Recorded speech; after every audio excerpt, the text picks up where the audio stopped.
স্বামীর মৃত্যুর পর ৫টি গরু লালন পালন করে দিন যাপন করছিলেন লাকি রানী দে। চিন্তা করেছিলেন গরু বিক্রি করে সংসার খরচ আর ২ মেয়ের লেখাপড়ার খরচ চালাবেন। টাকার প্রয়োজনে একটা গরু বিক্রিও করেন কিছুদিন আগে। এরই মধ্যে দুর্বৃত্তরা গোয়াল ঘরের তালা কেটে বাকি ৪টি গরু চুরি করে নিয়ে গেছে। এতে নিঃস্ব হয়ে পড়েছেন লাকি রানী। লাকি রানী মৌলভীবাজারের জুড়ি উপজেলার পশ্চিম জুড়ি ইউনিয়নের উত্তর ভবানীপুর গ্রামের বাসিন্দা।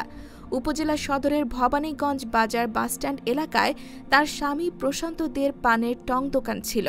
প্রায় ৩ বছর আগে হঠাৎ হৃদরোগে আক্রান্ত হয়ে তিনি মারা যান। এরপর লাকি সংসারের হাল ধরেন। তাদের বড় মেয়ে রিনা রানী দে এবার এসএসসি পরীক্ষা দেবে। ছোট মেয়ে রুহি রানী দে ৫ম শ্রেণীতে পড়ছে। রোববার বিকেলবেলা লাকিদের বাড়িতে গিয়ে দেখা যায় পাশের একটি ঘরে বিয়ের অনুষ্ঠানের আয়োজন চলছে। লাকিদের ঘরে কোনো আনন্দ নেই, শুনশান নীরবতা।